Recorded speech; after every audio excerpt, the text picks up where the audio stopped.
Welcome to Suri Cheating Story, where we share true stories of betrayal in love. Our channel brings heartfelt, real-life experiences from those who have endured the pain of infidelity. Whether you're facing challenges in your own relationship or seeking to better understand the complexities of love and trust, Suri Cheating Story is the place for you. Subscribe now to explore the emotional depths in the path to healing with us. The months that followed my final confrontation with Nathan were the hardest I had ever faced. The weight of everything I had lost, my family, my marriage, the trust I had placed in the people closest to me, crushed me in ways I couldn't have predicted. There were days when I felt like I couldn't breathe, days when I didn't want to get out of bed, days when the pain of betrayal seemed like it would never go away. But through it all, something inside me began to shift. The anger, the resentment, and the hurt that had consumed me for so long slowly started to fade. It wasn't easy, it wasn't immediate, but it was real. The first thing I did was take control of my own life again. I had spent so many years letting others define who I was, letting them dictate my worth, my place in the family, in the world. But no more. I wasn't going to let Nathan or Rachel or even my parents hold any power over me anymore. They had taken everything, but they had also given me the chance to start over. I dove headfirst into work, pushing myself harder than I ever had before. I became the top performer at my company. I learned new skills, took on new responsibilities, and began climbing the corporate ladder faster than anyone had expected. There was something deeply satisfying about proving to myself that I was capable of success on my own terms. I didn't need anyone's approval. I didn't need Nathan's or Rachel's love. I just needed to build a life that was mine. But even in the midst of my professional success, the emptiness inside me remained. I had worked so hard to escape the pain, but it was always lurking in the background, reminding me of everything I had lost. The loneliness was suffocating. There were nights when I would sit in my apartment, staring at the walls, and think about the life I had once had, the dreams I had shared with Rachel, the future I had imagined for myself. But I knew now that I couldn't go back, that life was over. And in its place, I had to find something new. I had to find a new purpose, a new meaning. One evening, several months after the divorce was finalized and my life seemed to be stabilizing, I received an unexpected message from an old friend, Tyler, a guy I had known since college. We hadn't kept in touch much after graduation, but we shared a bond that had been forged through late-night study sessions and long conversations about life, dreams, and the future. "Hey man, how have you been?" the message began. "It's been a while. I know things haven't been easy for you, but I've been thinking about you. I wanted to catch up if you're free." I hesitated at first. Catching up with someone from my past seemed like it would only dredge up memories I wasn't ready to confront. But something about the message sparked a flicker of hope inside me. Maybe it was time to reconnect with someone who had known me before all of the chaos. Someone who remembered the person I used to be. We met at a bar a few days later. Tyler was sitting at a corner table, his usual easy smile on his face when I walked in. He looked older, more settled, but there was still a familiar warmth in his eyes. "Hey man," he greeted me, standing up and pulling me into a hug. "It's good to see you." I returned the hug, a bit awkwardly, and sat down across from him. For a few moments, we just sat in silence, catching up on life's little details. The kind of stuff that never really matters but fills the space when words are needed. But then Tyler's gaze softened and he looked at me with a seriousness that I hadn't expected. "You don't have to talk about it if you don't want to," he said quietly. "But I know what happened. I've heard the rumors, and I know you're hurting." I looked away, staring down at my drink. The pain was still raw, too close to the surface for me to ignore. But I had never been good at sharing my feelings, at least not in a meaningful way. Not with anyone other than Rachel, and look where that had gotten me. "I'm doing better," I said, though the words felt hollow. "But it's been hard, man. I've lost so much." Tyler nodded, his eyes full of empathy. "I can't imagine what you've been through.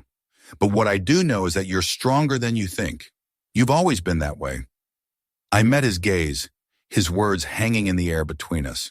Maybe he was right. Maybe I was stronger than I gave myself credit for.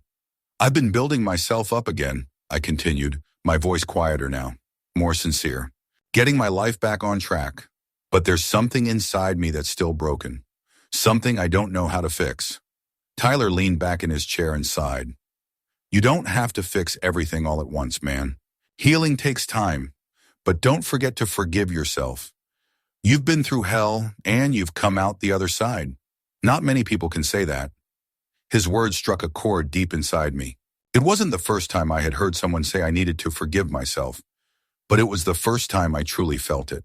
The guilt, the shame, the self-blame. I had carried all of it for so long, but I didn't have to anymore. I had done nothing wrong. I had loved and I had trusted, and those things were not mistakes. Maybe, just maybe, I could let go of the past. After that conversation with Tyler, something inside me started to shift.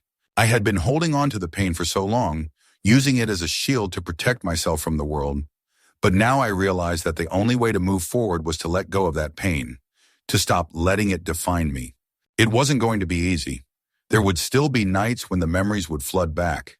Nights when I would curse Nathan, curse Rachel, curse the unfairness of it all. But I was learning to face those moments with strength, not weakness, to acknowledge the hurt, but not let it control me. I started seeing a therapist. I had always been hesitant about therapy, thinking it was a waste of time, but I quickly realized that it was exactly what I needed. The sessions were tough at first, opening up old wounds that I had long since buried. But over time, I began to understand myself in ways I never had before. And then one day, I had an epiphany. I didn't need to forgive Nathan. I didn't need to forgive Rachel. The only person I needed to forgive was myself, for allowing myself to be betrayed, for letting my own insecurities dictate my worth, for staying in a marriage that wasn't healthy. That was the moment I started to heal. As the months passed, I slowly began to rebuild my life. The pain of the past still lingered, but it no longer defined me. I was no longer a man broken by betrayal. I was becoming something else. A man who had learned to stand on his own, to rise from the ashes of everything he had once known. I focused on my career, throwing myself into my work with an intensity I had never known before. I had always been a hard worker, but now I was driven by something deeper. It wasn't just about climbing the corporate ladder. It was about proving to myself that I was capable of success on my own terms, without relying on anyone else's approval. I moved into a new apartment in the city, far from the memories of my old life. The apartment was small, but it was mine. Every inch of it was a reflection of who I had become. Simple, but strong. I spent weeks decorating, filling it with things that made me feel at peace. The quiet, the solitude. It was exactly what I needed. But there was still a part of me that longed for connection. I had cut myself off from everyone, from the people who had hurt me. But deep down, I knew that isolation wasn't the answer. It wasn't easy to let people in again, to trust anyone after everything I had been through. But I realized that true healing meant opening up to the possibility of new relationships, whether friendships or something more. I began to make more time for myself outside of work. I took up running, something I had always wanted to do, but never had the time or energy for. It wasn't just about getting fit. It was about clearing my mind, about releasing the stress and tension that had built up over the years. Running became my therapy, my way of finding peace in the chaos. One afternoon, while running in the park, I bumped into Maya, a woman I had met a few months ago at a networking event. We hadn't really spoken much back then, but there was something about her that had stuck with me. She was kind, intelligent, and seemed to have this quiet strength about her that I admired. We exchanged pleasantries, and she mentioned she was training for a marathon. We struck up a conversation, and over the next few weeks, we started meeting up to run together. At first, it was just casual, two people sharing a common interest, enjoying the fresh air and the exercise. But over time, something shifted. We began to talk more, sharing bits and pieces of our lives. Maya had gone through her own struggles, heartbreak, disappointment, and loss. But she had emerged stronger, more resilient. What struck me most about Maya was her ability to look at life with such clarity. She didn't dwell on the past. Instead, she focused on the present moment, on what she could do now to make her life better. It was refreshing.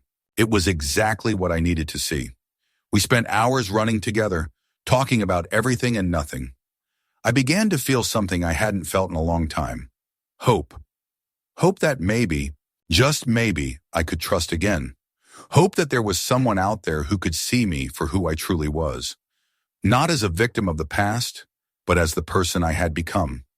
One evening, as we sat in a cafe after our run, Maya looked at me and asked, "Do you ever think about what happened with Rachel and Nathan? About the betrayal?" Her question caught me off guard. I had been avoiding that conversation for months, not because I was trying to escape it, but because I wasn't sure I was ready to confront it again. But something about Maya's calm presence made me feel safe, like I could finally open up. "I think about it every day," I admitted, my voice quiet. "It still hurts. But I've realized something. The pain isn't the problem. The problem is that I was holding on to it for so long, letting it control me. I was living in the past, and it was holding me back from moving forward." Maya nodded, her eyes thoughtful. "Letting go is hard," she said gently. "But sometimes it's the only way to truly heal. You can't move forward if you're still carrying that weight." Her words resonated deeply with me. It was the truth I had been avoiding for so long. I had spent so much time trying to make sense of what had happened, trying to fix things that were broken beyond repair. But Maya was right. I couldn't keep holding on to the pain. It was time to let go, to stop living in the past and start living for the future. That night, I made a decision. I was going to move forward. I was going to forgive myself for all the mistakes I had made and all the hurt I had allowed to linger. I wasn't going to forget what had happened, but I was going to stop letting it define me. The road to redemption wasn't about seeking revenge or getting closure. It was about finding peace within myself, about accepting the past and learning to live in the present. As the weeks went by, my relationship with Maya deepened. We continued to run together, but our conversations evolved into something more meaningful. We began to share our hopes, our dreams, and our fears. I found myself looking forward to our time together, not just because of the runs, but because of the connection we were building. It wasn't about replacing Rachel or filling the void that had been left behind. It was about moving forward, about finding someone who understood me and who I could be myself around. Maya never judged me for my past. She never asked me to forget what had happened, but she encouraged me to embrace the lessons I had learned along the way. She taught me that healing wasn't about erasing the past. It was about accepting it and using it as fuel for growth. One evening, as we walked back from our run, I turned to her and said, "You know, I never thought I'd be able to get past everything that happened. I thought I'd be stuck in this pain forever." Maya smiled softly, her eyes sparkling with understanding. "You've already made it through the hardest part. The rest is just about continuing to take steps forward." For the first time in years, I felt like I was truly moving forward. I wasn't running from my past anymore. I was running toward a future that was full of possibilities. Months later, my life was in a place I had never imagined it would be. I had redefined who I was. I had found peace within myself, not because everything was perfect, but because I had learned to embrace the imperfections. I had let go of the anger and the betrayal, and in doing so, I had opened myself up to new experiences and new relationships. My relationship with Maya grew stronger, and though we were still taking things slow, I could see the potential for something lasting. I was no longer the man who was defined by his past mistakes. I was a man who had learned, who had grown, and who was finally ready to live a life that was all his own. And as I stood on the edge of this new chapter, I couldn't help but feel grateful for the journey I had been on, for the pain, for the lessons, and for the strength I had found along the way. It had been a long road, but I had made it through, and now I was ready to take on whatever came next, whatever that may be.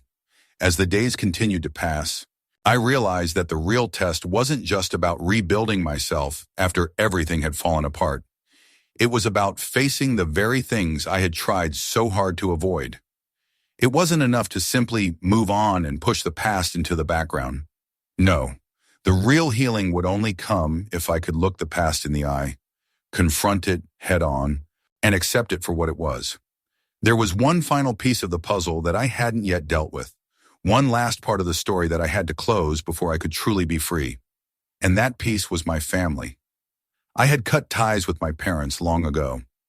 I had left them behind when I walked out of their house after everything that had happened with Nathan. But as the months wore on, the reality set in. I wasn't just running from Nathan. I had been running from them too. I had spent so much of my life trying to prove to them that I was worthy of their love, their attention, their respect. But now I knew that I wasn't going to find peace until I faced them, until I found some sort of closure, not just for myself, but for the family that had been torn apart by deceit and betrayal. It came unexpectedly one evening. I was sitting in my living room, scrolling through my phone, when the number flashed across the screen. It was from my mother. I hadn't spoken to her in months, not since the day I walked out of their house and cut all ties with her and my father. The thought of picking up the phone made my stomach churn. I didn't know if I was ready to talk to her or if I even wanted to. But deep down, I knew this was the moment I had to face. I answered the call. My voice was steady, but inside, I was a storm of emotions. "Hello," I said, not sure what to expect. "Are you sitting down?" My mother's voice came through the line, quiet and shaky. "I need to tell you something." The words hung in the air, heavy and uncertain. "What is it, Mom?" I made a mistake," she began, her voice cracking. "I don't know if you'll ever forgive me, but I have to tell you. David, he's not the person you think he is. He's ruined everything, and I've been blind." The words hit me like a punch to the gut. I had spent years carrying the weight of David's actions, feeling like I was the one who had been abandoned, the one who had been wronged. And now, my mother was telling me she had finally seen the truth. She had finally realized what I had known all along. "I don't know what happened to him," she continued, "but I know that I failed you. I should have stood by you. I should have protected you. I should have listened." I sat in a stunned silence, not knowing what to say. I didn't know if I was angry or relieved or just completely numb. "I don't expect you to forgive me," she added quietly, "but I wanted you to know. I'm sorry. I always loved you, but I failed you." I took a deep breath, trying to steady myself before responding. "Mom, I don't know what you expect from me right now. You let him destroy me. You let him hurt me for years, and you didn't care. I felt like I didn't matter to you. I know, and I'm sorry. I was wrong. I was wrong about everything. And I understand if you never want to talk to me again, but please, I just want you to know that I see it now. I see what he did, and I regret every moment I let him treat you that way." It was hard to process everything she was saying. The anger I had buried deep inside me for so long began to bubble to the surface. I had spent so many years feeling rejected by my own mother, feeling like I was the one who wasn't good enough. And now here she was, apologizing. "But was it enough? Do you even understand what you're asking for?" I said, my voice cold. "You want me to just forgive you after everything that's happened? After everything David did? After everything you let him do?" "I know it's not that simple," she said softly, "but I need you to know that I was wrong, that I love you, and that I'll always be here. If you ever want to talk." I stayed silent for a long time. The weight of everything, the years of neglect, the lies, the betrayals, pressed down on me. But in that moment, something inside me began to shift. I had spent so much time holding on to the anger, the hurt, the resentment, but now I realized that holding on to it wasn't going to heal anything. It wasn't going to give me the peace I was seeking. I had fought so hard to free myself from the chains of the past, but I had never truly let go. I had never truly forgiven. And maybe that was the final step I needed to take, to forgive my mother, to let go of the pain, and to give myself the peace I deserved. "I'm not sure I can forgive you yet, Mom," I said, my voice trembling. "But I will think about what you said. I need time." "I understand," she whispered. "Take all the time you need. I'm here when you're ready." That conversation didn't fix everything. It didn't erase the years of hurt, the damage that had been done, but it was the first step toward healing. I had spent so long angry, so long hurting, that I hadn't realized how much that anger was consuming me. It was like a poison that had seeped into every part of my life. But now I could feel the weight lifting, slowly but surely. I wasn't ready to forgive completely, not yet. But I was ready to stop letting my past control me. I was ready to stop living in anger. I was ready to start healing. Maya was there through it all, offering her support without ever pushing me to do anything I wasn't ready for. She gave me the space I needed, but she was always there when I needed someone to talk to. Her presence had become my anchor, and I knew that I was lucky to have found her. As the weeks went by, I started to feel like myself again, stronger, more at peace, and finally ready to face the future without the shadow of my past looming over me. I didn't have all the answers and I wasn't perfect, but I knew I was on the right path. The road to healing wasn't easy and it wasn't quick, but I was finally learning to forgive, to let go, and to move forward. Months passed, and I could feel the weight of the past finally starting to lift.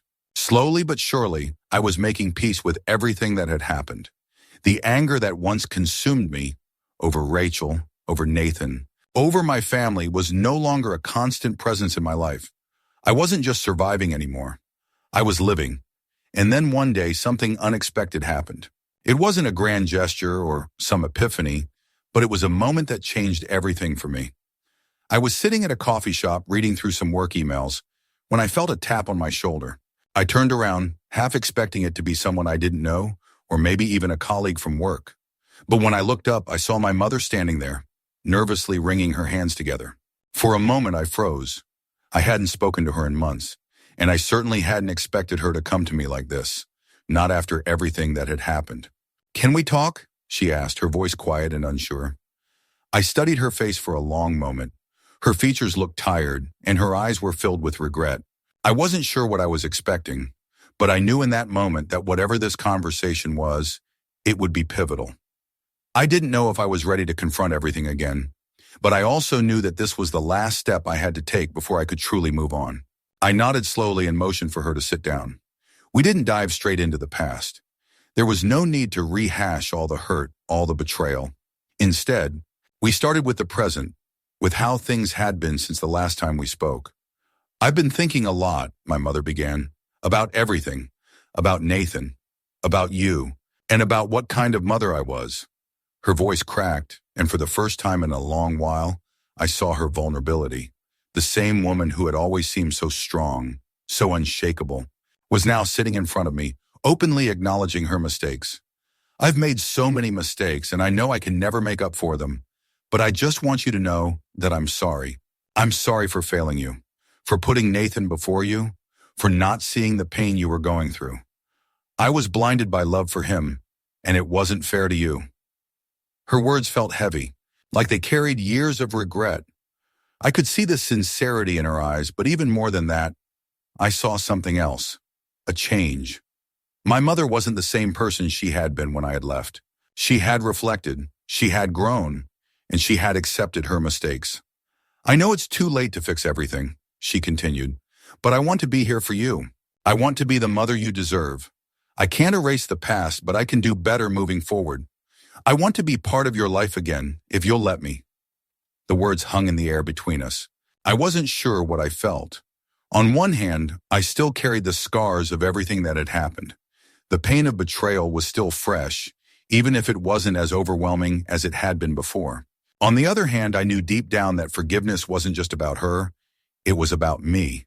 I had spent so long resenting my mother, so long blaming her for everything that had gone wrong. But the truth was, I had also been holding on to that anger because it gave me control. It gave me an excuse to avoid confronting the vulnerability of opening up and letting people back in. It was time to let go. "I'm not ready to forget everything," I said slowly, my voice steady. "But I think I'm ready to forgive, and I think I'm ready to move forward. For both of us." Tears welled up in her eyes as she reached out to take my hand. There was no need for more words. The silence between us was full of understanding, of acknowledgement.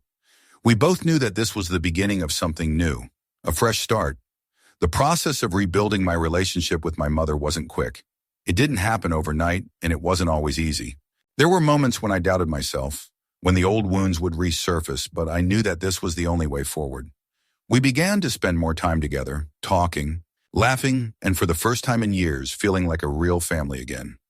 As time passed, my relationship with Maya continued to grow as well.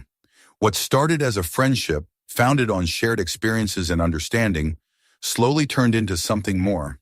We began to open up to each other in ways that felt natural and right.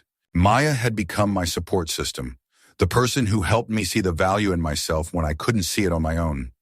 She never rushed me, never pushed me to move faster than I was ready to, but her presence was always a comfort. One evening after a long day at work, Maya and I sat on my balcony, looking out over the city. The soft breeze carried the promise of a new season.